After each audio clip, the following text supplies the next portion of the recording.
ছাত্র জনতার অভ্যুত্থানের শহীদের পরিবার ও আহতদের পাশে থাকবে সেনাবাহিনী, বললেন সেনাপ্রধান জেনারেল ওয়াকার।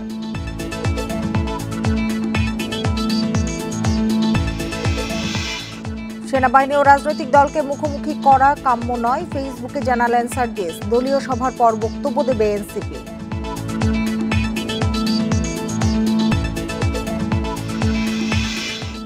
নির্বাচন ব্যবস্থা ধ্বংস করেছে স্বৈরাচার, সংস্কারের পাশাপাশি জনস্বার্থ নিয়ে কথা বলা জরুরি, বললেন তারেক রহমান।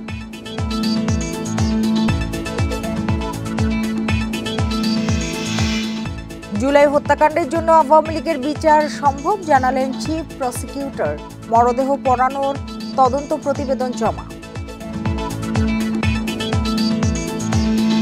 এই ঈদে জামা জুতো অ্যাকসেসরিজের ডিসকাউন্ট। আমন্ত্রণ সংবাদ সন্ধ্যায়, আপনাদের সঙ্গে আছি আমি সুমনা সিমি। এতক্ষণ জানাচ্ছিলাম শিরোনামগুলো, এবার জানাবো পুরো খবর। ছাত্র জনতার অভ্যুত্থানের শহীদ পরিবার ও আহত শিক্ষার্থীদের পাশে থাকবে সেনাবাহিনী, এমন আশ্বাস দিয়েছেন সেনাপ্রধান জেনারেল ওয়াকারুজ্জামান। রোববার সন্ধ্যায় এক ইফতার মাহফিলে তিনি এ আশ্বাস দেন। রাজধানীর সেনা মালঞ্চে ছাত্র জনতার গণ অভ্যুত্থানে আহত শিক্ষার্থীদের জন্য ইফতার মাহফিলের আয়োজন করে বাংলাদেশ সেনাবাহিনী। ইফতারে যোগ দেন 2024 সালে গণ অভ্যুত্থানের সময় আহত কয়েক হাজার শিক্ষার্থী।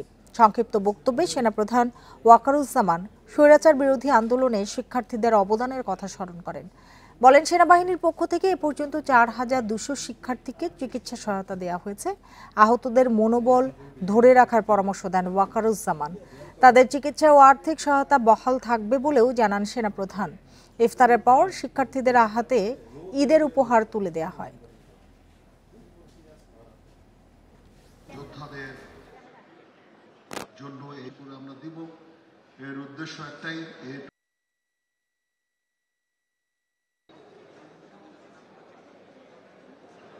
তাদের এখানে অনেকে খুব আহত, অনেকে চলাফেরা করতে পারেন না, দেখতে পারেন না। আমি আপনাদেরকে অ্যাসুরেন্স দিচ্ছি যে আমরা সবসময় আপনাদের পাশে থাকব। সেনাবাহিনীর সঙ্গে নাগরিক পার্টি, জনগণ বা অন্য রাজনৈতিক দলকে মুখোমুখি দাঁড় করানো কাম্য নয় বলে মন্তব্য করেছেন এনসিপি নেতা সার্জিস আলম। রোববার ফেসবুকে দেয়া এক স্ট্যাটাসে তিনি এনসিপির আরেক নেতা হাসনাত আবদুল্লাহ সেনাপ্রধানকে নিয়ে সামাজিক মাধ্যমে বক্তব্য প্রকাশ করাকে সমীচীন নয় বলে মন্তব্য করেন। এতে অংশীজনদের সঙ্গে এনসিপির গুরুত্বপূর্ণ আলোচনা আস্থার সংকটে পড়তে পারে বলে শঙ্কা জানান সার্জিস। তিনি লিখেছেন, পিলখানা হত্যাকাণ্ড দিবসে সেনাপ্রধানের দেয়া বক্তব্যের বিষয়ে কথা বলতে 11ই মার্চ তিনি ও হাসনাত নিজেদের আগ্রহে গিয়েছিলেন। সেখানে আওয়ামী লীগ নিয়ে সেনাপ্রধান প্রস্তাব নয় মতামত দেন। রিফাইন্ড আওয়ামী লীগের জন্য চাপ দেওয়া হয়েছে বলে মনে করেন না তিনি। সার্জিস লেখেন, অন্তর্বর্তী সরকারের সময় দেশের সার্বিক পরিস্থিতি নিয়ে সেনাবাহিনীর সঙ্গে দলগুলো যোগাযোগ রাখে, বজায় রাখা হয় গোপনীয়তাও। সেনাপ্রধানের সাথে আলোচনার বিষয়ে দ্বিমত থাকলেও দলীয় ফোরামে আলাপের পর করণীয় ঠিক করা যেত বলে মনে করেন তিনি।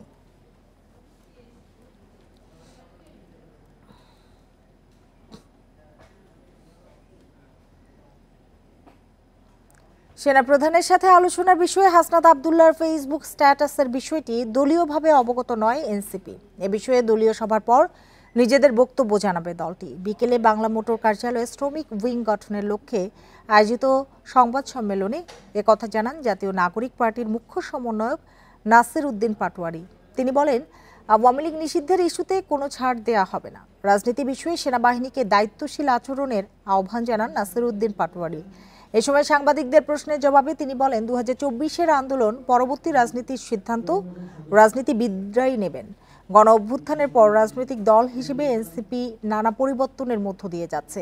এ কারণে বিভিন্ন ভুল ত্রুটি থাকলে মানুষকে ক্ষমাসুন্দর দৃষ্টিতে দেখার আহ্বান জানান তিনি। আইএসপিআর থেকে কোনো বক্তব্য পেলে দলীয় প্রতিক্রিয়া জানানো হবে বলেও জানান এনসিপি নেতা। এই বিষয়টা আমাদের দলীয় জায়গা থেকে কিছু মানুষ অবগত ছিলেন, কিন্তু সবার মধ্যে দলের ওই জায়গাতে যে কথাগুলো হয়েছে সবগুলো ডিসক্লোজ করা হয়নি। আমরা বলেছিলাম যে আমরা একসাথে মিটিং করবো, মিটিং এ সবগুলো বিষয় পর্যালোচনা হবে, কি কি কথা হয়েছিল। এবং সেটা কেন বসেছিল সেই বিষয়ে কিন্তু হাসনাত আব্দুল্লাহ এই বিষয়ে তার পূর্বে স্পষ্ট বক্তব্য দিয়েছেন। ৭১-এর মুক্তিযুদ্ধ ও ২৪-এর আন্দোলনকে একই কাতারে দাঁড় করানো উচিত নয় বলে মনে করে বিএনপি। সংস্কার কমিশনের সুপারিশের উপর দুপুরে জাতীয় ঐকমত্য কমিশনে লিখিত মতামত দিয়ে একথা জানান দলটির স্থায়ী কমিটির সদস্য সালাউদ্দিন আহমেদ। এছাড়া বেশ কিছু সুপারিশের সাথে দ্বিমত রয়েছে দলটির। এদিকে কমিশনের ১৬৬ সুপারিশের মধ্যে ২২টিতে দ্বিমত রয়েছে এনসিপির। রোববার দুপুরে জাতীয় ঐকমত্য কমিশনের কাছে লিখিতভাবে মতামত জমা দেয় বিএনপি। জাতীয় সংসদ ভবনে ৩ সদস্যের প্রতিনিধি দলের নেতৃত্ব দেন দলটির স্থায়ী কমিটির সদস্য সালাউদ্দিন আহমদ। পরে সাংবাদিকদের সাথে কথা বলেন তিনি জানান, সংবিধান পরিবর্তনের সুপারিশের বিরোধিতা করেছে বিএনপি। এছাড়া ৭১-এর মুক্তিযুদ্ধ ও ২৪-এর গণ অভ্যুত্থানকে এক কাতারে আনার বিষয়টি উচিত নয় বলে মত দিয়েছে দলটি। রাষ্ট্রের নাম পরিবর্তনেরও প্রয়োজন দেখছে না বিএনপি। সংবিধানের সবচাইতে গুরুত্বপূর্ণ এবং একটি প্রথম পৃষ্ঠার অংশ হচ্ছে প্রস্তাবনা, প্রিয়াম্বল নামে আমরা যেটাকে চিনি। সেটা পুরোপুরি পরিবর্তনের বা সংশোধনের একটা প্রস্তাব আছে, অনেকটা রিরাইটিংয়ের মতো, যেখানে ১৯৭১ সালের স্বাধীনতা যুদ্ধের সাথে ২০২৪-এর গণ অভ্যুত্থানকে এক কাতারে নিয়ে আসা হয়েছে, যেটা সমুচিত বলে আমরা মনে করি না। এর পরপরই মতামত তুলে ধরতে কমিশনে যায় ছাত্রদের নিয়ে গঠিত নতুন দল জাতীয় নাগরিক পার্টি এনসিপি। কমিশনের ১৬৬ প্রস্তাবের মধ্যে ২২টির সঙ্গে তারা একমত নন। যে সুপারিশগুলো সংবিধানের সঙ্গে সম্পর্কিত নয়, সেগুলো অধ্যাদেশের মাধ্যমে বাস্তবায়ন ও সংবিধান সম্পর্কিত বিষয়গুলোর জন্য গণপরিষদ নির্বাচন প্রয়োজন বলেও মত দেয় এনসিপি। আংশিক এবং সবটা মিলিয়ে বলতে গেলে ১৪২টাতে আমরা একমত এবং আংশিক একমত হয়েছি। অনেকগুলোর ক্ষেত্রে এরকম হয়েছে যে একমত হওয়ার পরেও আমরা অনেকগুলো মন্তব্য করেছি, যে পাশে যে মন্তব্য ঘর। আংশিক একমতের ক্ষেত্রেও যেখানে আমাদেরকে বেশি মন্তব্য করতে হয়েছে, সেখানে আমরা আংশিক একমত টিক দিয়ে তারপর আমাদের মতামতটা রেখেছি। পরে কমিশনে আসে সিপিবি। দাবি, জাতীয় ঐকমত্য কমিশনের স্প্রেডশিটের অধিকাংশ প্রশ্নই অস্বচ্ছ ও অসম্পূর্ণ। আলোচনার মাধ্যমে নিজেদের প্রস্তাব ও বক্তব্য তুলে ধরার পক্ষে দলটি। সংস্কারের কাজ এইটাকে আলাপ আলোচনার মধ্য দিয়েই সমাধান করা দরকার বলে মনে করি। রেজওয়ানুল হক, ইন্ডিপেন্ডেন্ট নিউজ, ঢাকা। দেশবাসীকে নির্বাচন ব্যবস্থা ধ্বংস করেছে পলাতক স্বৈরাচার বললেন বিএনপির ভারপ্রাপ্ত চেয়ারম্যান তারেক রহমান। সংস্কারের পাশাপাশি জনস্বার্থ নিয়ে রাজনীতিকদের কথা বলার আহ্বানও জানিয়েছেন তিনি। সন্ধ্যায় এক ইফতার মাহফিলে লন্ডন থেকে ভার্চুয়ালি যোগ দিয়ে তিনি এ আহ্বান জানান। দেশের সংকটকালে ফ্যাসিবাদ বিরোধী দলগুলোর সঙ্গে আলোচনা করে বিএনপির ৩১ দফা উপস্থাপন করা হয়েছিল বলেও জানান তিনি। নির্বাচন ব্যবস্থা ধ্বংসের কারণে অনেক প্রতিষ্ঠানই ধ্বংস হয়েছে। সেসব প্রতিষ্ঠান মেরামত করতে হবে, না হলে দেশকে কাঙ্ক্ষিত লক্ষ্যে নেওয়া যাবে না। সেই সময় আমরা ৩১ দফা, প্রথমে এটি ছিল ২৭ দফা, পরবর্তীতে আপনাদের প্রায় সংগ্রামী ভাইরা আমার, চৌধুরী সাহেবকে নাম ভালো করে বলতে হবে, মাওলানা চৌধুরী। পলাতক যে স্বৈরাচার, তারা কিভাবে দেশের প্রত্যেকটি প্রতিষ্ঠান ধ্বংস করে দিয়েছিল। তারা সবচেয়ে বড়, সবচেয়ে প্রথমে যেটি ধ্বংস করেছিল সেটি হচ্ছে বাংলাদেশের নির্বাচনী ব্যবস্থাকে বিতর্কিত এবং ধ্বংস করে দিয়েছিল। আশুলিয়ায় হত্যার পর থানার সামনে ৬ মরদেহ পোড়ানোর মামলায় তদন্ত শেষে প্রধান কৌশলীর অফিসে প্রতিবেদন জমা দিয়েছে তদন্ত সংস্থা। জুলাই আগস্ট গণহত্যা মামলাগুলোর মধ্যে এই প্রথম কোনো মামলা তদন্ত সম্পূর্ণ হলো। এদিকে দল হিসেবে জুলাই হত্যাকাণ্ডের অভিযোগে আওয়ামী লীগের বিচার সম্ভব বলে জানান প্রধান কৌশলী। জুলাই আগস্টের গণহত্যা মানবতাবিরোধী অপরাধের মামলায় আশুলিয়ায় ৬ জনকে হত্যা ও মরদেহ পোড়ানোর ঘটনায় প্রতিবেদন জমা দিয়েছে তদন্ত সংস্থা। যাচাই বাছাই ও পর্যালোচনা শেষে আন্তর্জাতিক অপরাধ ট্রাইব্যুনালে আনুষ্ঠানিক অভিযোগ দাখিল করবে চিফ প্রসিকিউটরের অফিস। এরপরই শুরু হবে বিচার কাজ। রোববার চিফ প্রসিকিউটর জানান, ঈদের পরই আরও ৩-৪টি মামলার তদন্ত প্রতিবেদন জমা দেওয়া হতে পারে, যার মধ্যে শেখ হাসিনার বিরুদ্ধে একটি মামলার তদন্ত রিপোর্টও থাকবে। আমরা যেটা বলেছিলাম যে মার্চ মাসে কিছু রিপোর্ট হয়ে যাবে, অলরেডি আমাদের হাতে অন্তত একটা তদন্ত রিপোর্ট চিফ প্রসিকিউটরের কাছে এসে হাজির হয়েছে। সেটার যাচাই বাছাই তারা করছেন, ফাইনাল টাচ তারা দেওয়ার চেষ্টা করছেন, দেওয়ার পরেই আমরা এটাকে অ্যাকসেপ্ট করব, তারপরে সেটার উপরে ভিত্তি করে ফরমাল চার্জ দাখিল হবে। দল হিসেবে আওয়ামী লীগের বিচার আন্তর্জাতিক অপরাধ ট্রাইব্যুনালে করা সম্ভব বলেও জানান চিফ প্রসিকিউটর। দলটির বিরুদ্ধে জুলাই হত্যাকাণ্ড সহ মানবতা বিরোধী অপরাধের যথেষ্ট প্রমাণ প্রসিকিউশনের কাছে আছে, তবে সেজন্য রাজনৈতিক সিদ্ধান্ত প্রয়োজন। আমাদের এই আইনে দলের বা সংগঠনের বিচারের সুযোগ আছে যদি মানবতা বিরোধী অপরাধের সাথে সম্পৃক্ত থাকে, তবে সেই বিষয়টা দল হিসাবে কারো বিচার করা হবে কিনা এটা রাজনৈতিক সিদ্ধান্তের প্রয়োজন। আমরা এখানে যারা কাজ করছি আমরা মূলত অপরাধ এবং অপরাধীদের পেছনেই সময় দিচ্ছি এবং তাদেরকে বিচারের মুখোমুখি করার চেষ্টা করছি। জুলাই আগস্টের মানবতা বিরোধী অপরাধের বিচার প্রক্রিয়ায় কালক্ষেপণ হবে না বলেও জানান chief prosecutor. Zahidul Bashar, independent news, Dhaka. বাংলাদেশে শেখ হাসিনা বিরোধী আন্দোলনের বিষয়ে ভারতের কাছে তথ্য থাকলেও হস্তক্ষেপের সুযোগ ছিল না বলে জানিয়েছেন ভারতের পররাষ্ট্রমন্ত্রী এস জয়শঙ্কর। শনিবার দেশটির পররাষ্ট্র মন্ত্রণালয় বিষয়ক সংসদীয় কমিটির এক বৈঠকে এই কথা জানান এস জয়শঙ্কর। ভারতের দ্য হিন্দু নিউজের প্রতিবেদন অনুসারে জয়শঙ্কর বলেন, শেখ হাসিনার উপর ভারতের যথেষ্ট প্রভাব না থাকায় আন্দোলনের বিষয়ে দিল্লি শুধু পরামর্শ দিতে পেরেছে, তার বেশি কিছু নয়। জাতিসংঘের মানবাধিকার প্রধান ভলকার তুর্কের বক্তব্য উল্লেখ করে জয়শঙ্কর বলেন, জাতিসংঘ বাংলাদেশের সেনাবাহিনীকে নিরস্ত্র আন্দোলনকারীদের সঙ্গে সংঘর্ষে না জড়াতে সতর্ক করেছিল। এদিকে আগামী 2 থেকে 4 এপ্রিল ব্যাংককে বিমস্টেক সম্মেলনের সাইডলাইনে নরেন্দ্র মোদী ও প্রফেসর মোহাম্মদ ইউনূসের সম্ভাব্য বৈঠকের বিষয়ে এখনো কিছু জানায়নি ভারতের পররাষ্ট্র মন্ত্রণালয়, জানিয়েছে দ্য হিন্দু।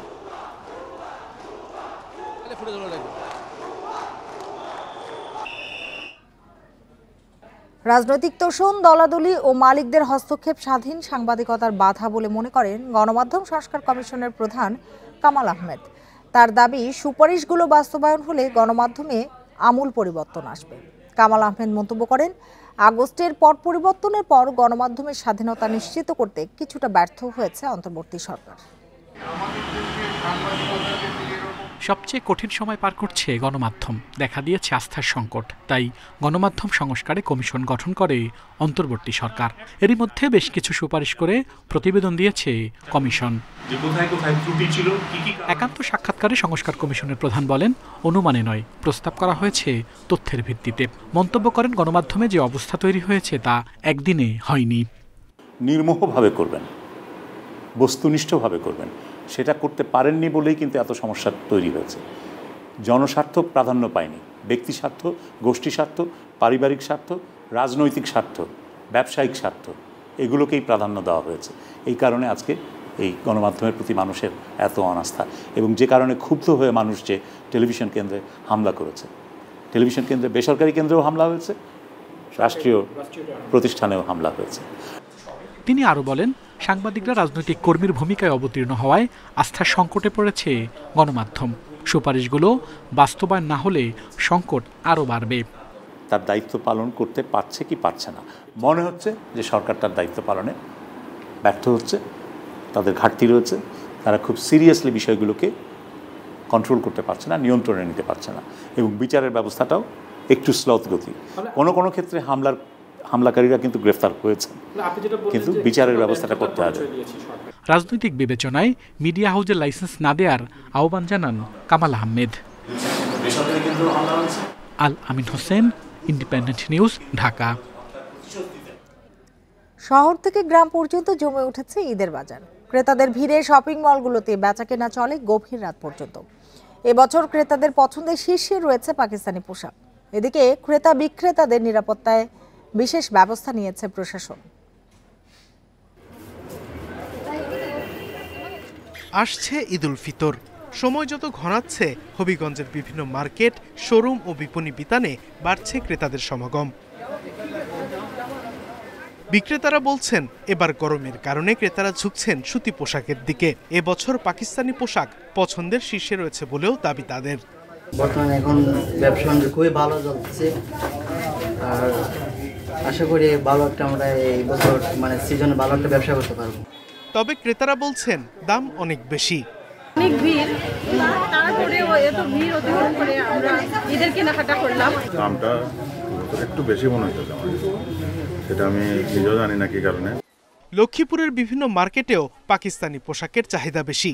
সকাল থেকে মধ্যরাত পর্যন্ত চলছে বেচাকেনা। ক্রেতা সমাগম বাড়তে থাকায় খুশি বিক্রেতারা। জামা কিনছি, আর গতবারের চেয়ে এবার একটু দাম বেশি জামা কাপড়ের। অন্যান্য বছরের তুলনায় এবার কাস্টমারের চাহিদা বেশি দেখা যাচ্ছে আমাদের কাছে মনে হচ্ছে। এদিকে মার্কেটে 4 স্তরের নিরাপত্তার ব্যবস্থার কথা জানিয়েছে পুলিশ। আর পণ্যের দাম নিয়ে কারসাজি বন্ধে চাঁদ রাত পর্যন্ত ভ্রাম্যমাণ আদালতের অভিযান চলবে।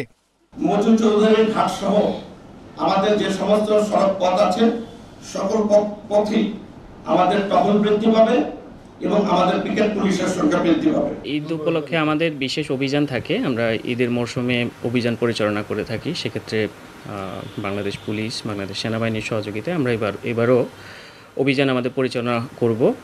বাগেরহাটেও জমে উঠেছে ঈদের কেনাকাটা, তবে এখানেও দাম বেশি বলে অভিযোগ ক্রেতাদের। Sadekur Rahman Siddiqui, independent news. বৈষম্যহীনতার কথা বলে এখনো বৈষম্য করা হচ্ছে বলে মন্তব্য করেছেন অর্থনীতিবিদ অধ্যাপক আনু মোহাম্মদ। গাছ রক্ষা আন্দোলনের সংবাদ সম্মেলনে তিনি আরও বলেন, আগের সরকারের বেআইনি ও অগ্রহণযোগ্য প্রকল্প এখনো চলমান থাকা দুঃখজনক। স্বাধীনতা 53 বছর পরও খোলা মাঠ ও পার্ক রক্ষায় আন্দোলন করতে হচ্ছে, এটা লজ্জাজনক বলেও মন্তব্য করেন তিনি। রাজধানীর পান্থকুঞ্জ পার্ক ও হাতিরঝিলে জলাধার ধ্বংস করে এলিভেটেড এক্সপ্রেসওয়ের কাজ বাতিলের দাবিতে অবস্থান কর্মসূচির 100তম দিনে এই সংবাদ সম্মেলনের আয়োজন করা হয়। এতে অন্যরা বলেন, বেশিরভাগ নগরবাসীর কথা না ভেবে কিছু সুবিধাভোগীর জন্য এলিভেটেড এক্সপ্রেসওয়ের মতো প্রকল্প হাতে নিয়েছিল আগের সরকার, যার বিরুদ্ধে বর্তমান সরকারও কোনো ব্যবস্থা নেয়নি। অতি ব্যয়বহুল ও বিদেশি ঋণ নির্ভর প্রকল্প নেওয়ার প্রবণতা থেকে বেরিয়ে আসা সহ 9 দফা দাবি জানানো হয় সংবাদ সম্মেলন থেকে। অতি ব্যয়বহুল বিদেশি ঋণ নির্ভর প্রকল্প নেবার প্রবণতা থেকে রাষ্ট্রকে বেরিয়ে আসতে হবে। সড়ক পরিবহন পরিকল্পনায় ব্যয় সাশ্রয়ী, টেকসই গণপরিবহন কেন্দ্রিক, জনবান্ধব ও পরিবেশ প্রতিবেশ সহনশীল সমাধানকে অগ্রাধিকার দিতে হবে। অর্থনীতির জন্য বিস্ফোরার মতো অনেক প্রকল্প অনুমোদন করেছে বিদায়ী সরকার। পায়রা সমুদ্র বন্দর তার মধ্যে অন্যতম বলে মনে করেন পরিকল্পনা উপদেষ্টা। রাজধানীর এনএসসি সম্মেলন কক্ষে একনেক সভা শেষে তিনি জানান, সরকারি কেনাকাটায় এতদিন একটি মাফিয়া গোষ্ঠী সুযোগ নিয়েছে। আগামীতে স্বচ্ছতা বাড়াতে শতভাগ টেন্ডার অনলাইনে হবে।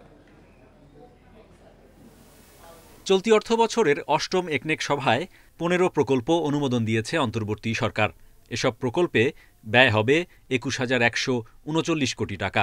এর মধ্যে সায়েদাবাদ পানি শোধনাগারের 3য় পর্যায় সবচেয়ে বড় প্রকল্প, ব্যয় হবে প্রায় 8,500 কোটি টাকা। সভায় বলা হয়, বালি ও পলি জমার তীব্র ঝুঁকিতে আছে পায়রা সমুদ্র বন্দর। অর্থনীতির জন্য একটা বিস্ফোরণের মতো প্রকল্প এটা, এই পায়রা প্রকল্প। অথচ এটা করার সময় কেউ দেখেনি যে এখানে কখনোই এই নদীতে বন্দর, নদী সমুদ্র বন্দর দূরের কথা, একটা নদী বন্দরও সম্ভব না বছর বছর ড্রেজিং ছাড়া। এগুলোর জন্য যদি অর্থ বরাদ্দ না দিই তাহলে তো এই কয়লা, এই বিদ্যুৎ কেন্দ্রও চলবে না। প্রায় 5,500 কোটি টাকা ব্যয়ে সরকারি প্রাথমিক স্কুলের ফিডিং প্রকল্প অনুমোদন দিয়েছে একনেক। 150 দরিদ্রপ্রবণ উপজেলায় স্কুলে পুষ্টিকর শুকনো খাবার দেয়া হবে। সরকারি কেনাকাটায় স্বচ্ছতা আনতেও জোর দেয়া হচ্ছে বলে জানান উপদেষ্টা। মাফিয়া চক্র ইচ্ছা করে দরপত্র যে মূল্যায়ন, সেই মূল্যায়নটা দিয়ে সেখানেই দরপত্র সাবমিট করে সেখানে তারা ওই বছরের পর বছর একই কোম্পানি বিভিন্ন নামে বেনামে একইভাবে পেয়ে যাচ্ছিল। এখন আমরা ওই 10%-এর লিমিটটা তুলে দিয়েছি যাতে পুরো প্রতিযোগিতা হতে পারে। পরিকল্পনা উপদেষ্টা বলেন, সারা দেশে ছড়িয়ে ছিটিয়ে থাকা সরকারি জমির হিসাব করা জরুরি। এসব জমির সর্বোচ্চ ব্যবহারে কমবে উন্নয়ন প্রকল্পের অধিগ্রহণ খরচ। এই বছর অন্তত 10টা নদী বাঁচানোর। Hari Saha, independent news, Dhaka.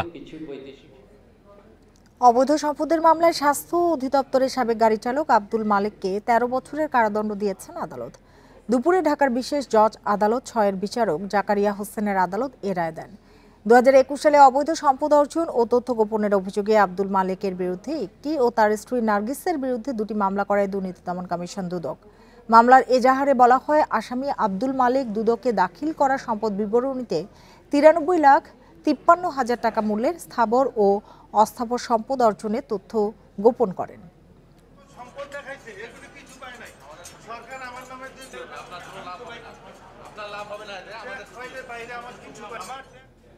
এ পর্যায়ে নিচ্ছি বিরতি, ফিরবো আরো খবর নিয়ে, সাথেই থাকুন।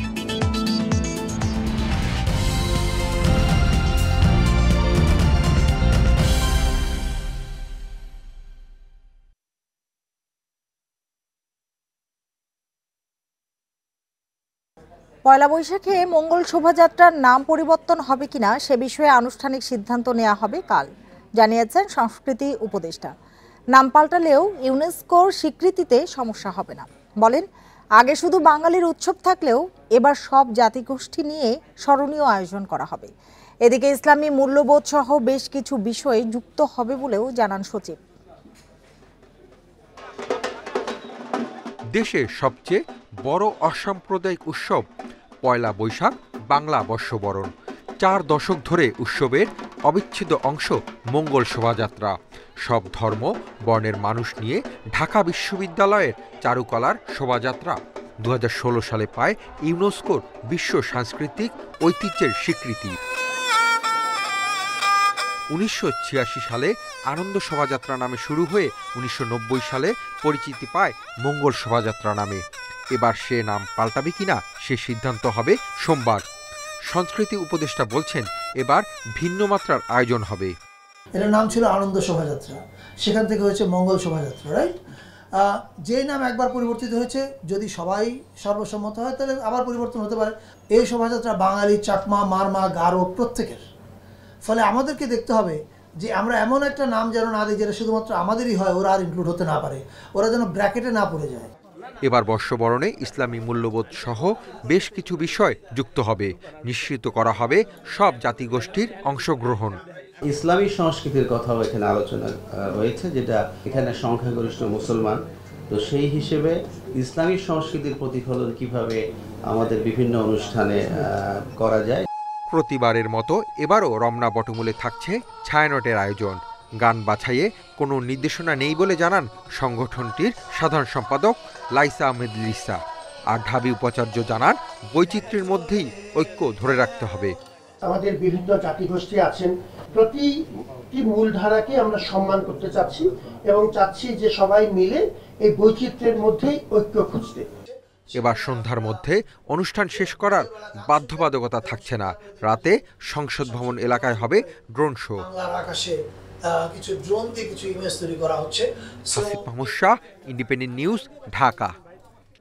এই ছিল এখনকার সংবাদ। ইন্ডিপেন্ডেন্ট টেলিভিশনের সব খবর আরো বিস্তারিত জানতে চোখ রাখুন ফেসবুক, ইউটিউব এবং এক্সে। ধন্যবাদ সবাইকে এতক্ষণ সাথে থাকার জন্য।